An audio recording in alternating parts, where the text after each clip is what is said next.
bras de fer avec Charles Wright qui reste donc, Khalil, il faut le dire, d'actualité. Les magistrats adressent leurs revendications, cette fois à la Cour suprême.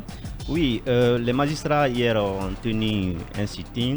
Il faut rappeler que déjà la date était annoncée depuis plusieurs moments.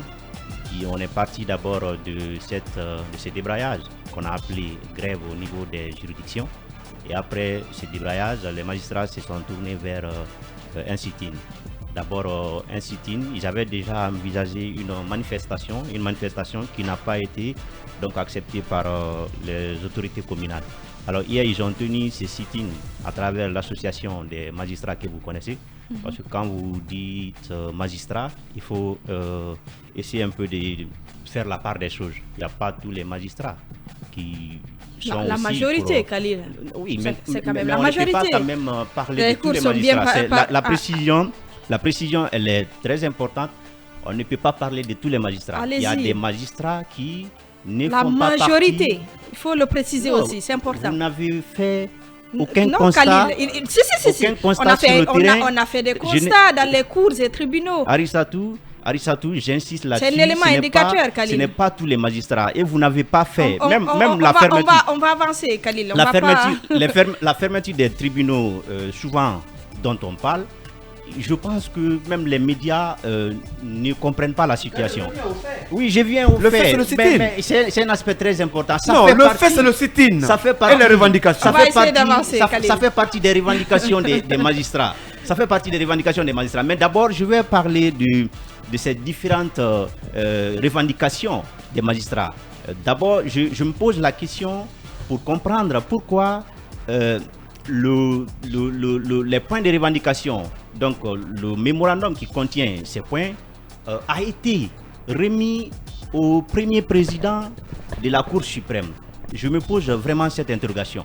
Mais avant d'y arriver, comme vous l'avez dit, d'abord, il parle de la levée des suspensions des collègues comme Moussa Kamara et Si, respectivement juge, comme vous le savez, au tribunal de première instance de Dixine, et l'autre substitut du procureur au niveau de la même juridiction. De l'AB, plutôt. Au niveau de l'AB, pardon, au niveau de la même juridiction.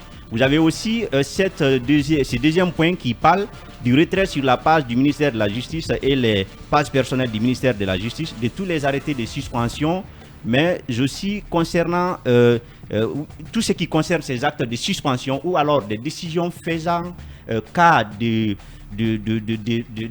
la sanction des magistrats sur la page, comme je l'ai signalé. Et de l'autre côté, vous avez un autre aspect très important que je voudrais aussi relever, c'est le rétablissement dans leurs droits. Les magistrats dont les dossiers ont été jugés par le Conseil supérieur de la magistrature s'ils ne sont pas reconnus coupables de fautes disciplinaires. Je vais m'arrêter là parce que c'est plus de 10 points, c'est 12 points en tout. Mais pour gagner en temps, je voudrais m'arrêter là. Et je voudrais faire un peu de commentaires sur ces différents points que j'ai relevés.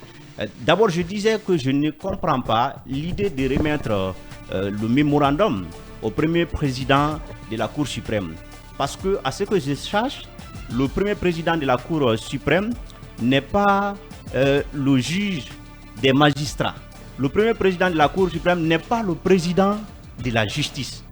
Je ne sais pas en quelle qualité du pays. Non, attendez.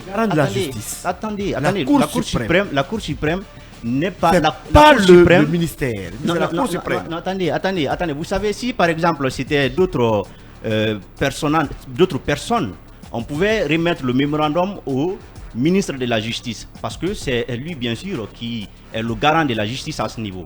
Mais attendez. Le ministre de la Justice n'est pas le garant de la justice. Non, vous ne comprenez pas. Il n'est pas de l'appareil judiciaire. C'est la Cour suprême. Non, il ne faut pas intoxiquer Khalil. Non. C'est pourquoi je vais faire la part des choses. Vous allez comprendre. Allez-y, rapidement. Je dis, si par exemple d'autres citoyens ont des problèmes avec la justice ou avec des magistrats, je pense que la personne la mieux placée pour remettre les revendications, c'est bien sûr le ministre de la Justice. C'est ce qui se passe dans tous les pays. Quand vous avez des problèmes avec la justice, vous écrivez des mémorandums, vous manifestez devant le ministère de la Justice. Le sit-in, c'est devant le ministère de la Justice. Maintenant, cette fois, ça concerne les magistrats. Donc, les magistrats devraient plutôt s'adresser au président de la transition. Parce que c'est le président de la transition qui est aussi le garant de l'indépendance de la justice dans notre pays, qui est aussi le garant de la justice dans notre pays, du respect des droits de l'homme dans notre pays. Donc, moi, je ne comprends pas. Le premier président de la Cour suprême, il va faire quoi? Qu'est-ce qu'il peut contre le ministre Charles Wright? Non, attendez. Si c'est le juge du droit, je pense que il serait alors simple de adresser un recours, au niveau de la juridiction. Mais c'est ce qui n'a pas été fait. Mais moi, je ne comprends pas. Parce que quand vous voulez, par exemple, il faut que la personne soit capable.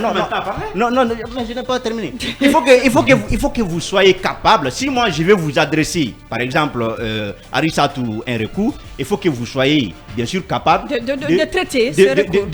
Bien sûr, d'apporter des sanctions. Mais je vous dis encore une fois, le premier président de la Cour suprême n'est nullement le président de la justice, ne peut rien contre le ministre Charles Wright. Ce qu'il peut, c'est quand par exemple une décision... On ne demande pas de faire quelque chose contre le ministre, attention. Mais c'est ce que j'entends en fait avec cette... C'est votre lecture, on la respecte. Maintenant, ce que je voudrais dire, il y a aussi certaines choses que moi je voudrais vraiment que les magistrats prennent en compte. Vous savez, d'abord on est parti de la grève. J'ai dit que la grève là c'était illégal et je pense que c'est ce qui les a d'ailleurs ramenés à aller maintenant devant pour ces sit-in là. Même si on dit que la grève là a été suivie, mais quand vous allez plus loin, vous allez comprendre que c'est une grève qui n'a pas fait d'effet au niveau des juridictions. Non, attendez. Arrêtez. Qu'est-ce que vous avez contre l'AIG? Je ne comprends pas du tout. Non. Il y a les vacances judiciaires dont vous ne prenez pas en compte. Les vacances judiciaires... c'est fini là. Non, ce n'est pas fini. C'est fini. Ce n'est pas fini. Je vais vous le dire. Quand vous prenez par exemple le statut des magistrats, les vacances judiciaires, c'est 1 mois le délai.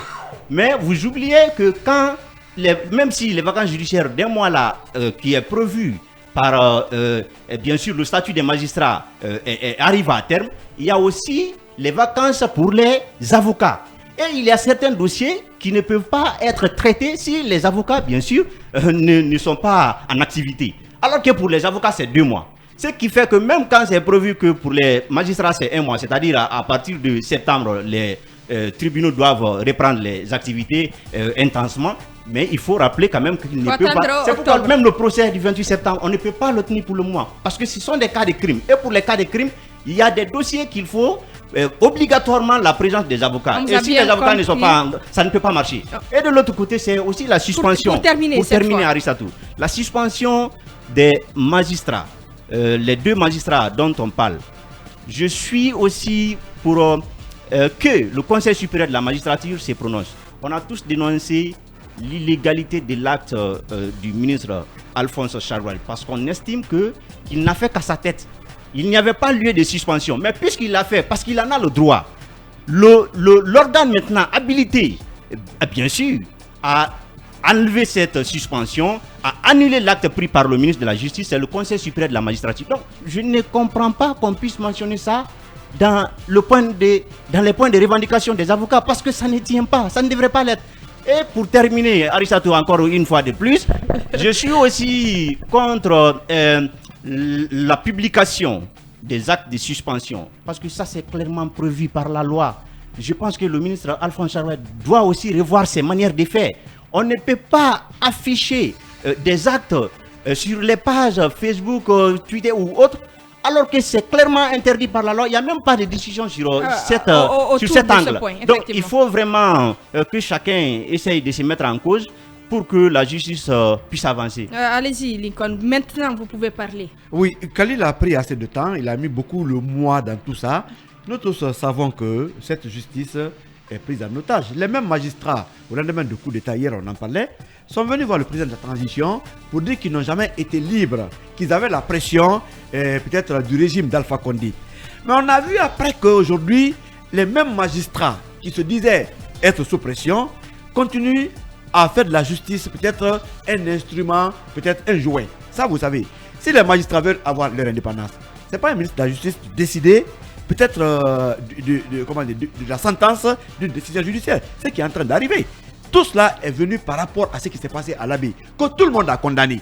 Que le ministère de la Justice puisse démarcher pour sortir une dame condamnée et sanctionner un procureur qui a appliqué la décision judiciaire et sanctionner aussi un juge qui a eu l'audace de rendre la justice après s'être proposé tout mot et merveille. Ça, c'est quand même le courage. Ça, vous savez, Deuxièmement, pourquoi le choix de la Cour suprême? Rappelez-vous que c'est le premier président de la Cour suprême qui s'est porté en médiateur sur des informations sur initiative du président pour rapprocher les positions. Ça, c'est un. Deuxièmement, ce même président est membre du Conseil supérieur de la magistrature. Et mieux que ça, Khalil, c'est la Cour suprême qui interprète la loi, le droit de notre pays. Et la Cour suprême est le garant de la justice, ce n'est pas le ministre de la Justice. Le ministre de la Justice est purement politique, mais la Cour suprême est le garant. La Cour suprême se prononce que sur des recours. Oui, mais il y a des. Oui, mais aujourd'hui, le problème. Cela n'est pas un recours. Non, le problème aujourd'hui, Khalil. Il ne peut rien sans recours. La Cour suprême ne peut le problème aujourd'hui. Comprenez. Il faut nous écouter. Le problème aujourd'hui, c'est autour des dispositions de la loi. Le ministre prend des dispositions qui l'arrangent, rejette ce qui ne l'arrange pas. C'est pourquoi les magistrats sont allés devant l'instance qui interprète les lois pour son intervention. Pourquoi la Cour suprême? C'est très simple. Il faut retenir que le ministre de la Justice n'est nullement le garant de la justice dans un pays. Et aujourd'hui, Charles White est en train de faire la confusion. Il se croit le patron de la justice.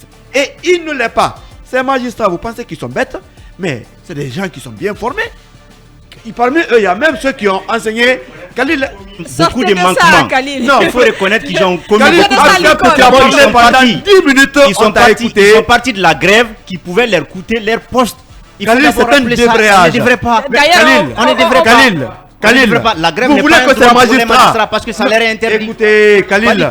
Oui, mais on peut parler. Khalil, vous voulez que ces magistrats qui ont dénoncé l'émission de l'exécutif, en tout cas dans le judiciaire, s'asseyent maintenant et regardez encore des ministres influencent leurs décisions.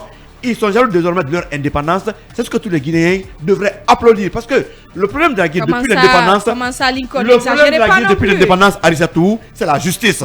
Les pauvres ont tort devant les riches. C'est-à-dire, si tu n'as pas de bras longs au palais, tu ne peux pas gagner un procès. Ce sont ces pratiques-là, en tout cas, que des magistrats aujourd'hui veulent peut-être combattre. Effectivement. Et nous, en tant que citoyens, on devrait se réjouir de ça, que les magistrats soient jaloux de leur indépendance.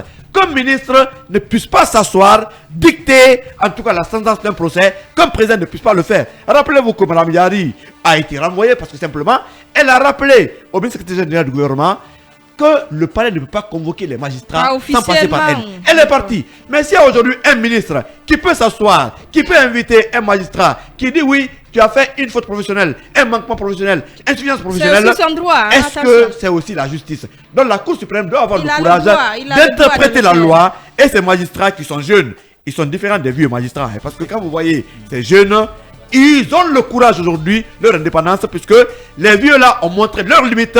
Laissez ces magistrats libres pour que le pays soit libre. En une minute, Yaya, avant d'aller en pause, on y reviendra. Alors, ce qu'il faut constater, c'est qu'aujourd'hui, il y a une crise qui s'enlise et visiblement, il n'y a pas d'arbitre. Et je pense que, comme l'a dit Lincoln, d'abord, la Cour suprême s'est invitée parce que tout simplement, elle est membre du Conseil supérieur de la magistrature et à ce titre, justement, elle peut en tout cas faire sa partition. Mais je pense qu'à un moment donné, lorsqu'il n'y a pas de résultat et que la crise continue à persister, je pense qu'il faut que le président de la transition, qui est le garant du fonctionnement des institutions, qu'il puisse quand même siffler la fin de la récréation. Parce qu'on ne peut pas continuer à paralyser les activités dans les cours et tribunaux de notre pays, en tout cas empêcher que des citoyens puissent entrer en possession des documents dont ils en ont besoin et que c'est un droit, et que juste parce que tout simplement des magistrats sont aujourd'hui en grève. Je crois que l'autre problème, je termine par ça parce que voilà, on est pris par le temps, c'est que le ministre des droits de l'homme, aujourd'hui, comme il estime qu'il est un acteur de la justice, il est du corps, donc il a toute la légitimité d'interpréter, de prendre des décisions comme il veut, parfois au mépris de la loi. Il faut que ça cesse. Tout ne doit pas se résumer à lui. Nous y reviendrons juste après la pause. À venir également, nous parlerons des négociations entre le mouvement syndical et le gouvernement. Le mouvement syndical qui réclame une augmentation des salaires à hauteur de 100% alors que le gouvernement ne propose que 10%. Nous revenons. Yaya, on reste avec vous pour continuer donc à évoquer ce bras de fer entre le ministre de la Justice et les magistrats de Guinée. Oui, alors je disais qu'aujourd'hui le président de la transition doit prendre son bâton de pèlerin pour pouvoir mettre fin à cette récréation parce que la justice est une institution importante dans la République.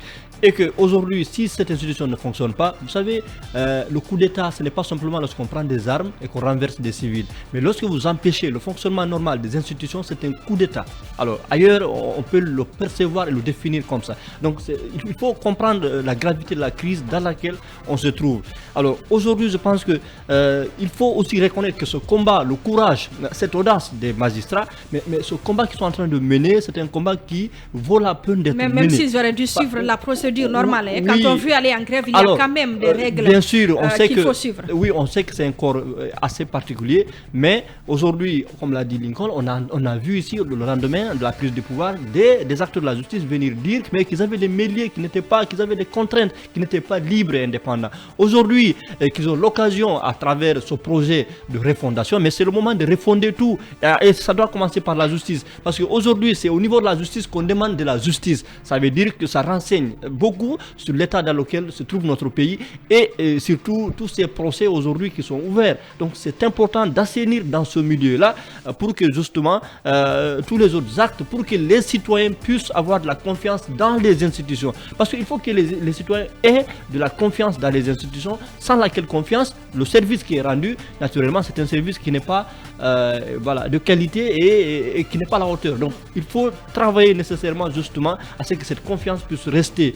C'est là important. Alors, le ministre Charles Wright, je pense que ce n'est pas parce que tout simplement il est du corps qu'il doit estimer qu'il a le monopole de la vérité, qu'il a le monopole de l'interprétation des textes. Je pense qu'il faut écouter les autres aussi, et lorsque la crise... Essayer de trouver un compromis. Essayer de trouver un compromis. Cela s'impose aujourd'hui, mais on ne peut pas continuer à maintenir la crise, à l'entretenir, lorsque des citoyens sont en train, en tout cas, d'être lésés dans leurs droits tous les jours. Mais ce n'est pas normal. Mais il faut que ça cesse.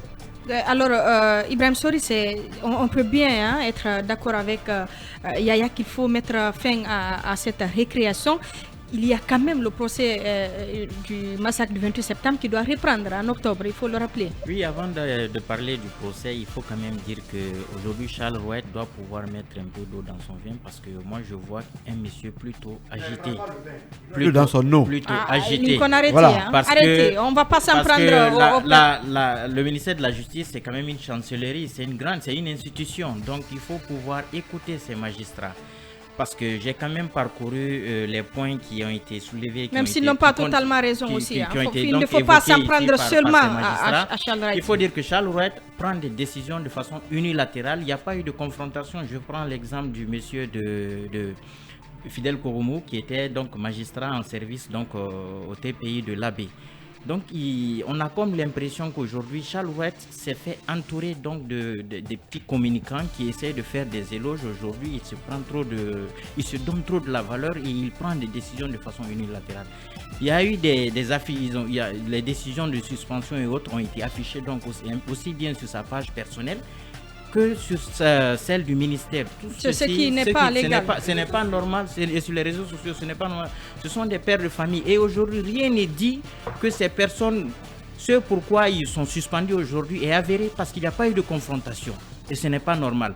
Le ministère de la Justice, c'est une institution qui a besoin d'être respectée. Et c'est lui qui dirige cette institution ne doit pas donc se donner autant de valeur. Parce qu'aujourd'hui, on a tendance à croire que le ministre de la Justice a fait de ce département une chose personnelle. Et ce n'est pas normal. Il faut, et le fait outre le fait que le président de la Cour suprême donc gère ce dossier, il faut dire que c'est lui, donc la gestion de ce dossier lui a été confiée donc par le président de la transition, et le choix qui a été porté. Non, mais qu'est-ce qu'il dit que Charles Wright aussi dit? Charles l'a démenti. Et donc si c'est vrai que c'est le président. Laisse-moi parler, Khalil, s'il te plaît. Le président pouvait aller directement à Charles Wright. Il faut aussi dire que ces magistrats qui sont à la Cour suprême, ce sont des magistrats qui ont beaucoup plus d'expérience, parce que pour la plupart, ce sont des doyens qui ont beaucoup plus d'expérience qu'aujourd'hui, parce qu'ils ont, quand on prend ces magistrats, il faut dire qu'ils ont pratiquement, ils ont commencé par les TPI, les tribunaux de première instance, et ils ont gravi les échelons jusqu'à ce qu'ils soient aujourd'hui là où ils sont.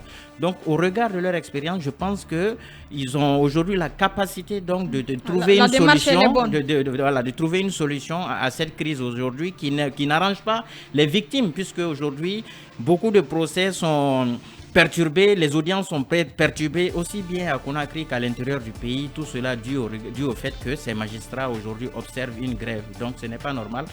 On doit pouvoir trouver une solution à ce problème. Et Charles Wright aussi doit pouvoir se ressaisir. Il doit dire que c'est une transition qui va passer. Il est du corps, il est de la magistrature. Avoir des problèmes avec ses pairs n'est pas une bonne chose en soi, parce que c'est sa carrière en fait qui est vue. Aujourd'hui, il est magistrat. Après la transition, il peut être amené dans les tribunaux et il peut se faire diriger par les personnes avec lesquelles aujourd'hui il est en confrontation, et ce n'est pas normal. Il faut pouvoir trouver une solution, parce que aussi ce sont des pères de famille qui sont en train d'être humiliés et ce n'est pas normal. Alors, même si on est tenté d'en vouloir à Charles Wright et tout, il faut dire que quand on a envie de trouver des solutions, il faut que chacun y mette du tien, c'est important. Mais écoutez, hier, c'était vendredi, moi je suivais le ministre garde des Sceaux sur la radio Tropical FM de Kalom. Mais c'est tout à fait le contraire. Quand vous l'écoutez, il dit qu'il n'est allé à l'encontre d'aucun texte de loi, d'aucun texte de loi de notre pays.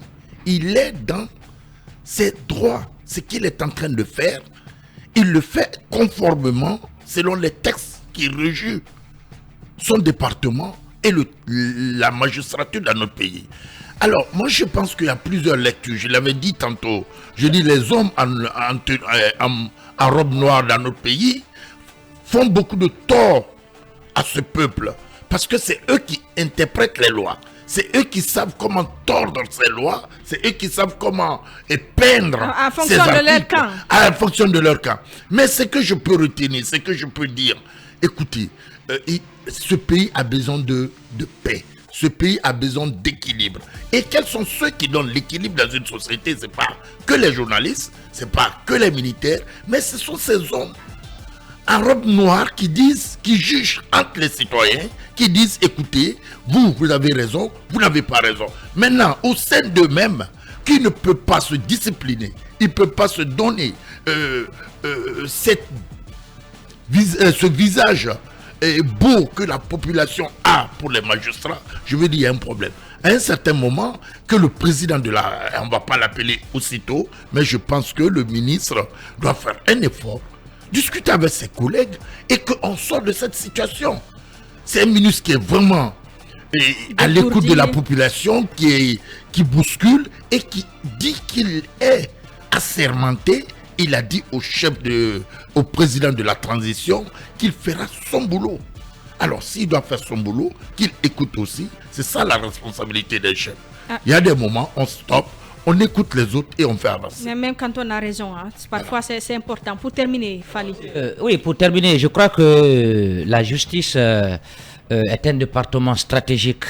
Et le président de la transition a dit que la justice va servir de boussole. C'est vrai que le ministre de la Justice, sur certains dossiers, il a eu le courage de taper du poing sur la table. Mais moi, je crois qu'il lui manque, si vous voulez, un mécanisme managérial par rapport à certains dossiers. Parce que, imaginez-vous, dans un passé récent, on a vu les gardes pénitentiaires. Donc, qui ont d'abord mis sur la table leurs réclamations. Après les gardes pénitentiaires, on a vu aussi les avocats. Maintenant, ce sont les magistrats. Après les magistrats, qui sait si demain d'autres corps donc, de la magistrature, d'autres acteurs de la justice ne vont pas encore demander des réclamations. Et je crois que M. Charles Wright, comme il le dit, c'est vrai que le président l'aime beaucoup, mais on ne peut pas quand même mettre sur sa tête la terre entière. Il est là, c'est pour servir la justice. Il est là, c'est pour mettre en œuvre la politique du gouvernement. Mais ça ne peut pas se passer dans des bras de fer. Donc aujourd'hui, moi je crois qu'il devrait se mettre au-dessus de la mêlée Parce que sinon, il y a un scénario qui risque d'arriver, c'est qu'on va aller de crise en crise, de compromission en compromission au niveau de la justice, même si le président l'aime, mais ce dernier sera obligé de l'enlever là et de mettre quelqu'un, parce que je crois qu'avec la transition, on a besoin vraiment, on a besoin d'un ministre qui a vraiment la tête posée, voilà, de sérénité et qui peut mener à bon port les actions gouvernementales, surtout du côté de la justice.